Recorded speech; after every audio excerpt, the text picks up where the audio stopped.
సాధారణంగా మన దేశంలో అన్ని ఆలయాల్లోకి భక్తులు వెళ్ళి స్వామివారిని దర్శించుకుంటూ ఉంటారు. భక్తికి ఆడ మగ అనే తేడా లేకుండా ప్రతి ఒక్కరూ ఆ స్వామివారి దర్శనం చేసుకుంటారు. కానీ కేరళలో ఉన్న అయ్యప్ప స్వామి ఆలయంలోకి మహిళలు అనుమతి లేదు. అదేవిధంగా వివాహం జరిగిన పురుషులు ఈ గర్భగుడిలోకి ప్రవేశం లేదు. ఇంతకీ ఆ దేవాలయం ఏంటి, ఎక్కడ ఉంది, ఆలయంలోకి వివాహితులైన పురుషులు ఎందుకు వెళ్ళకూడదు అనే విషయాలను ఇప్పుడు తెలుసుకుందాం. సాధారణంగా మన దేశంలో ఎన్నో ప్రసిద్ధి చెందిన ఆలయాలు మనకు దర్శనమిస్తాయి. అయితే వీటిలో మనకు బ్రహ్మ దేవాలయం చాలా అరుదుగా కనిపిస్తాయి. విష్ణుమూర్తి శాపం పెట్టడం వల్ల బ్రహ్మదేవుడికి ఎవరు పూజలు చేయరు. అందువల్ల బ్రహ్మ దేవాలయాలు కూడా మనకు కనిపించడం చాలా అరుదు.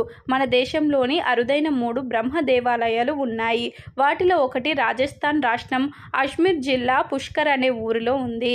ఇక్కడ పుష్కర నది ఒడ్డున బ్రహ్మ దేవాలయం ఉంది.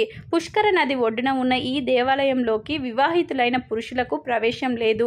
అందుకు గల కారణం ఏమిటంటే, పురాణాల ప్రకారం బ్రహ్మదేవుడు పుష్కర నది ఒడ్డున యజ్ఞం చేయాలని భావిస్తారు.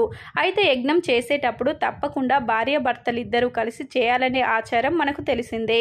ఈ నేపథ్యంలోనే యజ్ఞం చేయడానికి తలపెట్టిన బ్రహ్మ ఆ యజ్ఞంలో పాల్గొనడానికి సరస్వతీదేవి ఎంతో ఆలస్యంగా రావడంతో బ్రహ్మదేవుడు గాయత్రి దేవిని పెళ్లాడి ఈ కార్యక్రమాన్ని పూర్తి చేస్తాడు. ఈ విషయం తెలుసుకున్న సరస్వతీదేవి ఎంతో ఆగ్రహానికి గురై పెళ్లైన పురుషులు ఎవరు ఈ ఆలయంలోని గర్భగుడిలోకి ప్రవేశించరాదని శాపం పెట్టింది. ఒకవేళ ఆలయంలోకి ఎవరైనా వివాహమైన పురుషులు వస్తే వారి వివాహ దాంపత్యంలో ఎన్నో కష్టాలను అనుభవిస్తారని, అందుకోసమే ఆలయంలోకి ప్రవేశించరని పురాణాలు చెప్తాయి.